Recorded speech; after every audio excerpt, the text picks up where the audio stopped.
Hey y'all, Fred here. Thanks so much for joining me today. We are going to get into some interesting cutting with this knife right here. If you have seen any of my recent videos, then you will know, one, this is a replica knife. It is not the real deal. And number two, this is still one of my favorite knives that I am enjoying carrying and using right now into early 2025. This is why we do our redneck cutting test here, is because we have a bunch of knives like this. We have no real idea what the steel is. And even if we do have an idea of what the steel might be, we still don't know how well it was heat treated or how well that edge is going to hold up. What we do know is that we've tested a whole bunch of other knives that we know of quality steels from known manufacturers, and we know exactly how their steel held up from those manufacturers. That's where we get into the new cutting test. Now I can say, okay, well, I know for sure this is not an 𝗧𝗲𝗀𝘃 steel. However, it did hold up every bit as good, if not better, than that old Pyrite Light and RPM9. And that's the kind of comparisons I'm looking to get to. So this is not professional or high-end. I'm not measuring the, linear footage of cuts that we're making here. This is the old redneck rating scale. From 1, it cuts like a spoon, to 10, it cuts through steak like it owes money. That's what you get here. That's as good as it's going to get. If you would, please, before we get too deep into this thing, give me a thumbs up. If you haven't subscribed already, hit that subscribe notification bell. Both of those things really help out the channel, and I definitely appreciate that. I really do, y'all. That is means a lot to me. This is, as mentioned, a replica. I call this my Inkosi. However, it's also a 𝗬𝗲𝗀𝗃 in many different ways. It actually has a mix of features of both the Inkosi and the 𝗬𝗲𝗀𝗃. Some features are like the Inkosi and some are like the 25. So I don't know. It's a mutt. I call it an Inkosi because I like the name. It sounds kind of cool. I paid $50 for this thing. Got it on OK Knives. If you want links to all of the knives that I have and have ever reviewed, you can get those on my website. I've got a link down in the description below to my website. I've got them all sorted. You can actually search by names or features or different elements. So feel free to check that out. I don't like putting those kind of links here on the YouTubes. I believe this is a 9CR 14 steel, and I believe that because I had to do some hunting around. We're clearly not going to be an 𝗧𝗲𝗃𝗃, right? Certainly not at that price. These are real legitimate titanium scales. I know some people say, oh, it's not real titanium. No, this is real titanium, y'all. I've done cut testing and grinding and all that stuff on these scales, so it's real titanium. But this is probably going to be a much less expensive style steel. Again, 9CR14 is what I think, and that's because the other knives put out by the exact same seller, who I think comes from the same manufacturer of the same basic brands, including coming in the same exact looking box, was tested at as 9CR14. So that's a long way of saying pretty sure this is a 9CR14, which is a little odd, right? But we'll find out how it cuts. All I care about is how well does it last. Let's talk about the overall size. This is what I'm going to call a full-size knife. For me, 8 1/4 inches. This is about as long as I want to carry, although I do love and enjoy carrying and using this knife. The cutting edge is about 3 3/8 inches long. The blade itself is about 140 thousandths. Behind the edge thickness is about 16 thousandths. So this is obviously a hollow ground blade, in case you're not familiar with these type of knives. This is a nice hollow grind, comes down to relatively thin edge. I got 16 thousandths behind the edge. This is a still factory grind, super sharp, handles just over 1/2 inch thick, does weigh almost a little under 5 1/4 ounces, 5.19 I think is the exact weight on this. Is that a problem? No. You probably wouldn't carry this, in light running shorts during the summer, but I got plenty of other knives for that as well. You're wearing a pair of jeans, this will slide in and out very comfortably, and you will not notice it's there. Fantastic to me as a full-size EDC, just strong. It feels solid in the hand. This is running on washers, not bearings. I did install some aftermarket phosphor bronze washers, the little spoked ones that you can put the gel in between the spokes to help smooth the action. You will see it flips out very easily. Doesn't even need any wrist to it. You can do that with your thumb, no problem. But that's because I flipped it several hundred times now and really broken in those phosphor bronze washers. Ooh, that's tongue tire. So anyhow, smooth action, getting better, not going to drop shut ever. You cannot reverse flip this because that lock bar rides right up so close, you just can't get your finger in there, and you'd be trying to do it on the pad. It's not going to work. You might be able to, I don't know, maybe if I played with it hard enough, but just to get the leverage you need to push off, not going to happen on that side. So it's basically a one open thumb stud only. But if you don't mind that, this is a great knife. I love the style, the shape. The ergonomics are good. As I mentioned, it feels really solid in the hand. There's no forward finger choil. I might choke up here with a fingertip during the cardboard cutting just so that the cardboard doesn't slide in here. That certainly could become an issue. But when it gets to the harder, heavier cutting stuff, you're going to be riding back here in these double finger choils, which do feel really good. Your fingers wrap naturally right around there. Very functional jimping up here. So that's pretty good ergonomically. I did put an aftermarket clip on this thing. So normally these come with this style of just kind of a stamped steel clip like that. And I thought, you know what, I'm going to put a deep carry aftermarket clip on here and see how I like it. So far, it's been good. However, you can see this could get pokey in the hard cuts. When we get to really bearing down in that wood, there's a good chance that may be pokey. However, that's not a big part of my actual normal daily usage, so I'm willing to make some trade-offs, and that may be one. But this is something I'm interested in seeing once we get into the testing that could really impact the ergonomics of this thing. Overall, it's a relatively square and blocky handle, but you can see these are lightly chamfered edges. There's nothing sharp anywhere around this knife that would be uncomfortable in particular. However, my experience in doing this, when I do get to cutting really hard into that wood, is that even some squared off handles, even with chamfers like this, can still sometimes you'll begin to feel that in the palm of your hand there. So we'll see. That's why we do the cutting tests, and that's why we do that part of it, is to really bear down and see what that feels like. Overall, these are one of the most popular knives in the world for a reason, y'all. People love them. They were designed really well based on, lots of years of experience and user feedback. I like this 𝗧𝗲𝘀𝘀𝘁 style blade. That's always suited me well. It is pokey enough. You can poke a little bit with it, not too bad, but I do more of this kind of cutting, draw cutting, even when you're pinching it like that. You could certainly wrap around and get a finger up there, but yeah, that's more of what I'm doing there that way than anything else. So I'm always a big fan of that 𝗧𝗲𝘀𝘀𝘁 style. It does have a relatively high angle grind, I think, on here. I haven't actually measured it, but it's almost easy to kind of eyeball it and say, when you have a relatively short grind height on this secondary bevel here, that's usually indications that it's going to be a 21 to 24 degree usually edge on it. Now, it's so hard to tell because you're dealing with a hollow grind. So there's a lot of people who probably scream at me and say, well, you can't possibly know that because it's a hollow grind, which means it comes down to a really thin edge, and so even an 18 to 20 degree would still have a relatively small bevel on it. And I get all that, I understand it. I'm just trying to give you all a ballpark. I will put this eventually on a sharpener. However, it came from the factory incredibly sharp as it is. So this is another one of my laser beam knives. Just smooth and easy cutting all the way through. So this is starting as a 10 out of 10 on the old redneck sharpness rating scale. That being said, let's take it over to the cutting table. Let's do some actual cutting here. All right, so I am really excited to be testing this knife out finally. This has been one of my favorites. You've seen me do several videos on it. Try to keep roughly about the same square inches of cuts. One of these days I'll probably count the actual number of cuts, but they're all different size pieces of cardboard. So we're trying to keep it around 400 square inches. These first few, I'm actually at normal speed. Now I'm speeding it up, but it cut through this, at least this small piece of cardboard, like nothing. So we're off to a really good start. This is a much thicker piece of cardboard here, and so it'll be interesting to see. This gave other knives a bit of a tough go, but you can see this is really, I think that hollow grind, everybody, you'll know that, makes a difference, but no issues whatsoever. It is tearing through these pieces of cardboard like nothing, so I'm feeling really good. But most of the knives that we have tested also cut through the cardboard with very little problem. So the real test will be, how well does it maintain or lose an edge after it's cut through this much cardboard? And it may not seem like much, but think about breaking down a cardboard box. You're really just cutting usually straight down the four sides of it.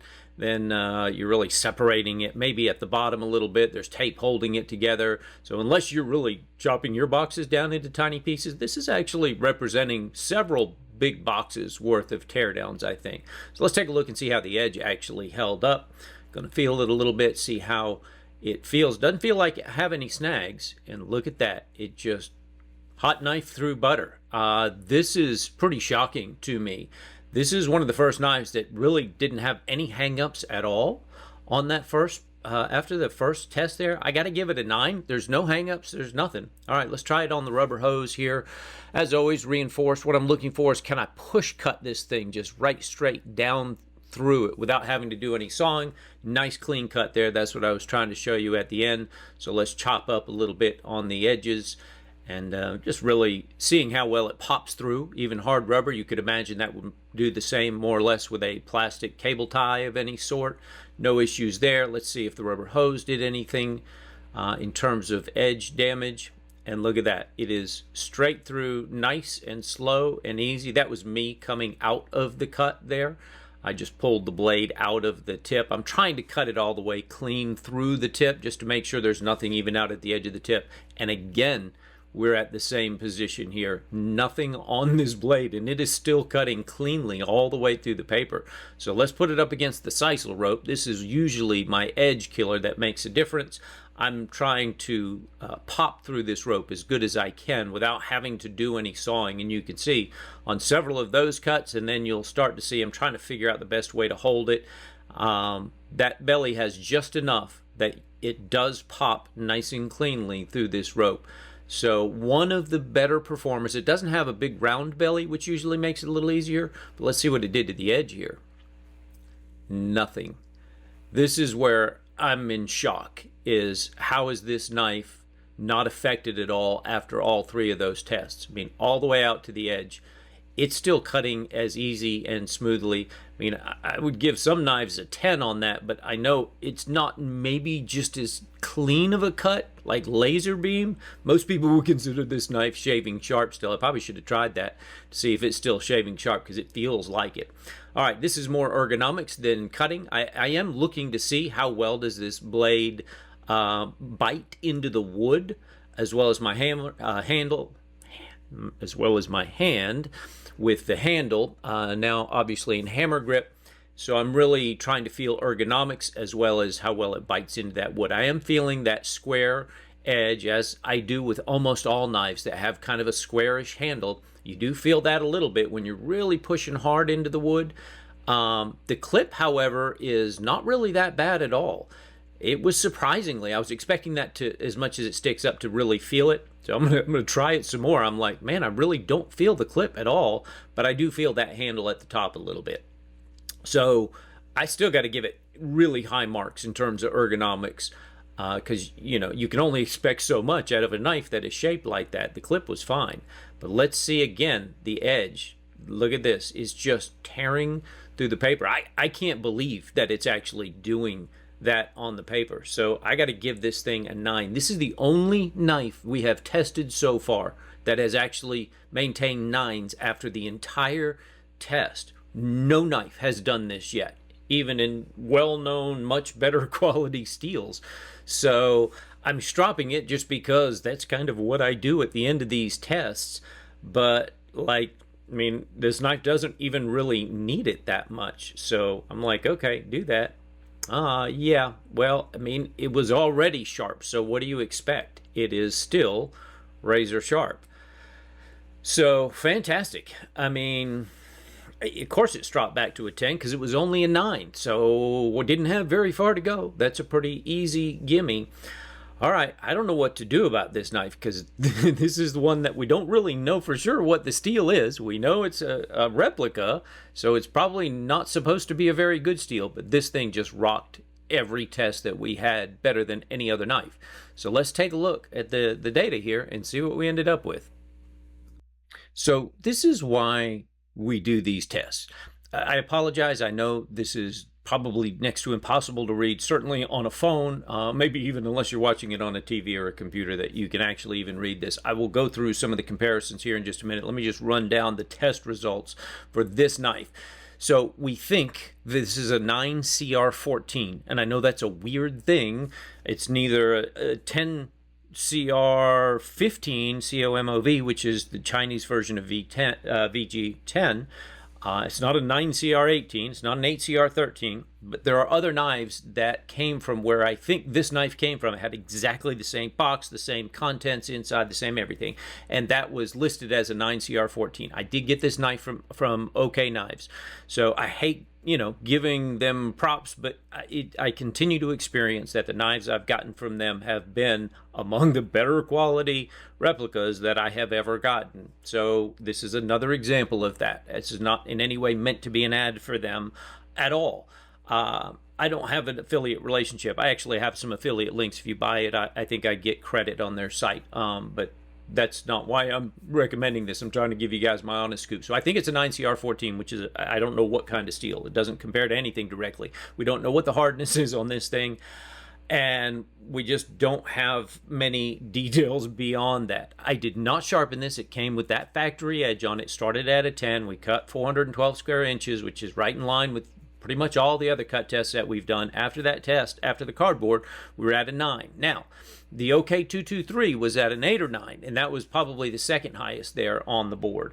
And then we cut our hose, still at a 9. We cut 11 cuts through the rope. I normally do 10. I went for that extra one. What the heck? Still at a 9. No snags in the blade at this point, and no other knife, period, to this point in the test has experienced that. Just hasn't. This is, I don't know, I'm just giving you what I see here. You just watched me do this. So after all the tests, it's still only at a 9. There's no snags in the blade. It's still cutting cleanly through paper from the tail to the tip. Stropped it up just a few times. Didn't take much to go from a 9 to a 10. Obviously popped right back. So I got my notes here. I'll just kind of cover that a little bit in case you can't read them. I wrote shockingly good. I cannot believe how well this blade held up. No nicks at all in the blade. Clearly, one of the best performers to date. It never went below a 9 on the sharpness. Excellent bite into everything, including the rope, which is the toughest one in the test. Easy, deep cuts into the wood. The ergonomics were really good on this thing. That pocket clip that was aftermarket and sticks up way high just fits nice, I guess, in my hand, because I did not feel that hurting me at all in the test. Just, you know, my soft, girly hands feel that square edge when you're really gripping hard and bearing down into that wood. But any knife has done that. They all have done it. No different in terms of ergonomics. So the ergonomics are really good, in my opinion. If you told me that, I mean, it says 𝗧𝗲𝗃 on the blade. I'm obviously not buying that at the price I paid for it. But man, if you handed this to me or someone else and they put it through this test and didn't tell them otherwise, you'd be hard-pressed not to think, well, this could very well be a real 𝗧𝗲𝗃𝗍𝗍. Be clear here. I am not in any way telling you that this is a 𝗧𝗲𝗃𝗍𝗍. I'm just saying the performance that I just experienced is probably up there with what you might expect from a knife that might have 𝗧𝗲𝗃𝗍𝗍. I think anybody would probably come away with that same expectation. Yeah, sure, it did great, you know, for an 𝗧𝗲𝗃𝗍𝗍. I don't know how a knife can actually do any better than this on the test. This is really causing me now a dilemma. Do I need to redo the testing, the whole testing protocol? Until now, every knife got knocked down to at least a 7 or an 8 on the test at least after the rope cutting part. This one was still at a 9 with no nicks in the blade. I don't know why it did this good. Is it, especially with a factory edge? We've seen all the knives with factory edges not do well at all. And so I thought, well, you know, here's another one. But this is the first hollow grind that I have tested.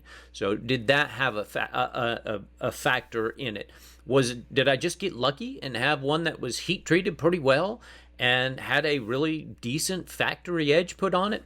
I mean, you have to imagine that's the case. We're not going to buy the fact that this might be some kind of super steel. I clearly don't think that is the case, yet it outperformed everything in a known steel. I mean, from all the way down to AR RPM 9, which is really just a 9CR18, 8CR13, Nitro V, MagnaCut. Now, MagnaCut's not a fair test, so I don't want to call that out. I think the MagnaCut will do very different. The M390 tests were my best ones, other than I think the D2 on the petrified fish.